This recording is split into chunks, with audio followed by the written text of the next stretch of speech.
आ माँ आ तुझे दिल ने पुकारा, आ माँ आ तुझे दिल ने पुकारा, दिल ने पुकारा तू है मेरा सहारा, माँ आ तुझे दिल ने पुकारा। प्रेम से बोलिए शेरा वाली मैया की जय। जय माता दी। दोस्तों, आप सभी को नवरात्रि के 5वें दिन की हार्दिक शुभकामनाएं। आप सभी पर माँ भवानी जगदम्बा की कृपा सदा सर्वदा बनी रहे।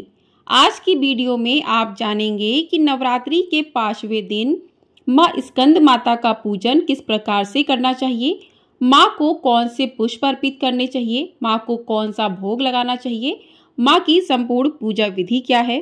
तो आप सभी लोग हमारे साथ जुड़े रहिएगा और वीडियो को पूरा अवश्य देखिएगा। नवरात्रि का 5वां दिन माँ स्कंद माता को समर्पित है। नवरात्रि के 5वें दिन माँ स्कंद माता की आराधना की जाती है। भगवान शिव और माता पार्वती के पुत्र कार्तिकेय को युद्ध के लिए प्रशिक्षित करने के लिए देवी दुर्गा ने स्कंद माता का रूप धारण किया था। इसके बाद से ही देवी दुर्गा के स्कंद माता रूप की पूजा की जाने लगी। धार्मिक मान्यताओं के अनुसार स्कंद माता की उपासना करने से भक्तों की सभी इच्छाओं की पूर्ति होती है, साथ ही उन्हें परम शांति और सुख की प्राप्ति भी होती है। दुर्गा माँ के सभी रूपों में स्कंद माता का रूप बहुत ही ममता भरा है। इनकी पूजा करने से बुद्धि बढ़ती है और ज्ञान मिलता है। स्कंद कुमार यानी स्वामी कार्तिकेय की माता होने के कारण माँ के इस रूप को स्कंद माता कहा जाता है। स्वामी स्कंद बाल रूप में माँ की गोद में बैठे हैं। ऐसा माना जाता है कि निसंतान अगर नवरात्रि के 5वें दिन सच्चे मन से व्रत रखते हैं और माता की पूजा करते हैं तो उनकी सूनी गोद जल्दी भर जाती है।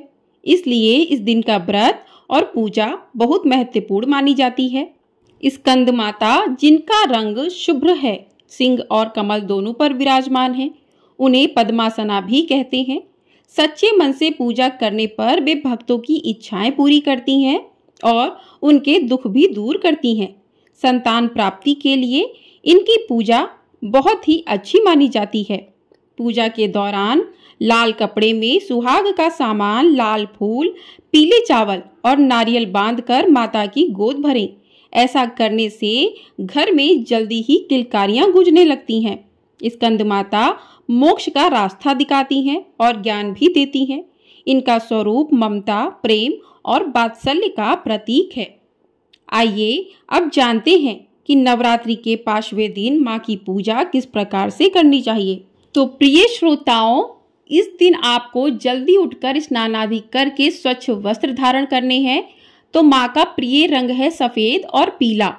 तो इसमें से आप कोई भी रंग आपके पास है तो आप वस्त्र धारण कर लें। अगर आपके पास कोई रंग नहीं है तो आप लाल रंग के वस्त्र धारण कर लें। वस्त्र धारण करके आप सज संवर कर पूजा करें।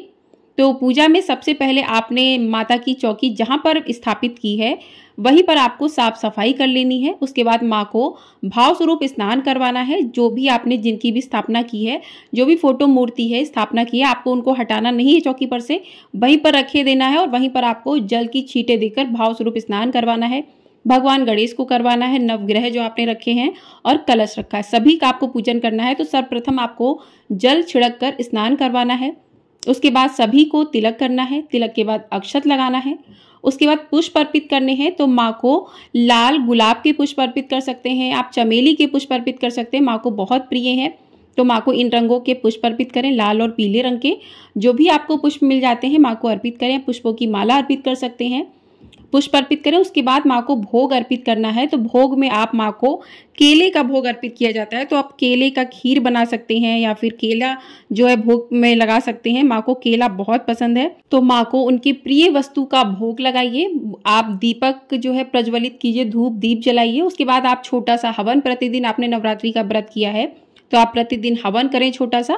आप या फिर आपको कंडी वगैरह नहीं मिलती है, उपले वगैरह नहीं मिलते हैं तो आप थोड़ा सा कपूर जलाकर उसी पर चढ़ा सकते हैं। तो आप आहुति दें, माँ के मंत्रों का जाप करते हुए आहुति दें। तो उसमें आप 2 लौंग और 1 इलायची प्रतिदिन माँ को अर्पित करें। पान के पत्ते पर 2 लौंग, 2 बतासा और 2 इलायची माँ को प्रतिदिन आपको अर्पित करना है। जो भी भोग आप अर्पित करते हैं उसके साथ आपको ये भोग जरूर माँ को लगाना है। और इस प्रकार से माँ का पूजन करना है। और पूजन करते हुए आपको माँ के स्वरूप को ध्यान में रखते हुए ये पूजन करना है। तो आइए जानते हैं माँ का स्वरूप कैसा है। तो स्कंद माता दुर्गा का 5वां रूप है। वे ज्ञान विज्ञान धर्म की देवी हैं। सनत कुमार की माता होने के कारण उन्हें स्कंद माता कहा जाता है। वे सिंह पर सवार होती हैं और कमल धारण करती हैं। उनकी पूजा में धनुष बाण का अर्पण शुभ माना जाता है। यह दुर्गा कल्याणकारी शक्ति की देवी है। देवी अपने सांसारिक रूप में सिंह पर बैठी हैं। उनके दोनों हाथों में कमल है। एक हाथ में उन्होंने अपनी गोद में ब्रह्म स्वरूप सनत कुमार को पकड़ा हुआ है। ऐसा माना जाता है कि स्कंद माता सूर्यमंडल की अधिष्ठात्री देवी हैं, इसलिए इनके चारों ओर सूर्य जैसा तेज है और इनकी पूजा से भक्तों को सुख और समृद्धि भी प्राप्त होती है। स्कंद माता की 4 भुजाएं हैं। इनकी दाहिनी तरफ की ऊपर वाली भुजा में भगवान स्कंद गोद में है और नीचे वाली भुजा में कमल पुष्प है। वहीं माँ की बाईं तरफ की ऊपरी भुजा वर मुद्रा में है और नीचे वाली भुजा में कमल है। स्कंद माता शेर पर सवार होती हैं। मान्यताओं के अनुसार चैत्र नवरात्रि के 5वें दिन स्कंद माता की पूजा अर्चना करने से भक्तों को सुख समृद्धि संतान सुख की प्राप्ति होती है। तो ये है माँ का स्वरूप। तो माँ के स्वरूप को ध्यान में रखते हुए आपको पूजा करनी है। पूजा करने के बाद आपको माँ के मंत्रों का जाप करना है। तो आपका हवन हो गया, पूजा हो गई, अब मंत्रों का जाप करना है। तो माँ के प्रिय मंत्र हैं।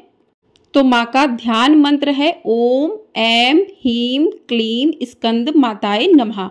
माँ का ध्यान करते हुए आप इस मंत्र का जाप कर सकते हैं। उसके बाद माँ का बीज मंत्र है ओम देवी स्कंद माताय नमः। इस मंत्र का भी आप जाप कर सकते हैं। या फिर माँ का अपर मंत्र है या देवी सर्वभूतेषु माँ स्कंद माता रूपेण संस्थिता नमस्तस्यै नमस्तस्यै नमस्तस्यै नमो नमः। ये माँ का मंत्र है। तो 3 मंत्र हैं माँ के, तो तीनों में आप किसी भी मंत्र का जाप कर सकते हैं। तो मंत्रों का जाप आप अपने अनुसार कर सकते हैं। आपके पास जैसी समय है आप उसके अनुसार मंत्रों का जाप कर सकते हैं। मंत्र आप सुबह के समय भी कर सकते हैं या फिर आप शाम के समय भी मंत्रों का जाप कर सकते हैं। तो इस प्रकार से मंत्रों का जाप करें। उसके बाद माँ की कथा को सुने। तो कथा सुनने से पहले हाथ में थोड़े से पुष्प लें। उसके बाद माँ की कथा को ध्यान पूर्वक सुने। तो आइए माँ के श्री चरणों का ध्यान करते हुए कथा सुनते हैं। तो प्रिय श्रोताओं, पौराणिक कथाओं के अनुसार तारकासुर नाम का एक राक्षस था। तारकासुर ने ब्रह्मा जी की तपस्या की, जिससे खुश होकर ब्रह्मा जी ने उसे मनचाहा वरदान मांगने को कहा। इस पर तारकासुर ने अमर होने का वरदान मांग लिया। हालांकि ब्रह्मा जी ने तारकासुर को समझाते हुए कहा कि जो इस संसार में आया है उसे एक ना एक दिन जाना पड़ता है। ब्रह्मा जी की बात सुनकर तारकासुर ने वरदान मांग लिया कि उसका वध सिर्फ भगवान शिव के पुत्र के हाथों से ही हो। दरअसल तारकासुर की ऐसी धारणा थी कि भगवान शिव कभी विवाह नहीं करेंगे, जिससे उसकी कभी मृत्यु नहीं होगी। ब्रह्मा जी से वरदान पाकर तारकासुर ने खुद को अमर समझ लिया और इसी घमंड में उसने देवताओं पर आतंक बढ़ाना शुरू कर दिया। तब देवताओं के कहने पर भगवान शिव ने साकार रूप धारण कर माता स्कंद माता, इन्हें माँ पार्वती भी कहा जाता है, उनसे विवाह किया।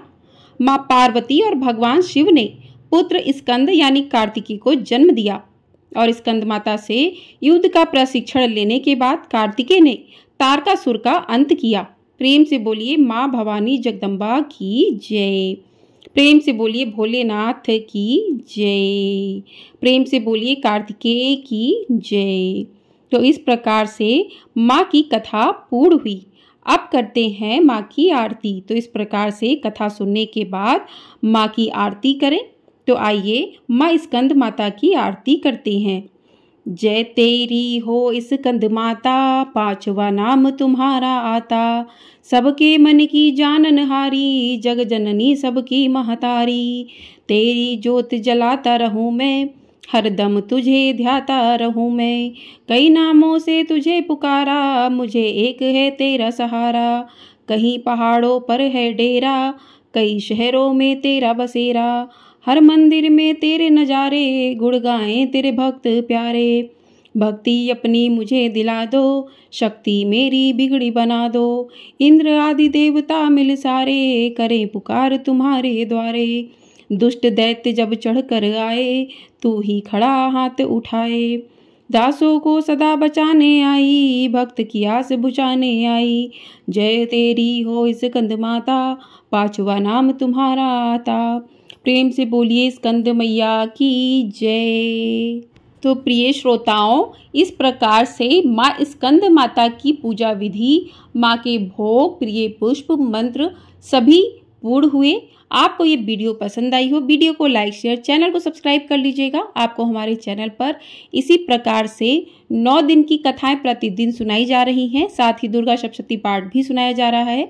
तो आप लोगों ने चैनल को यदि सब्सक्राइब नहीं किया है तो चैनल को सब्सक्राइब कर लीजिए। अष्टमी नवमी कब की है, कन्या पूजन कब करना है, इसकी जानकारी भी दी जाएगी।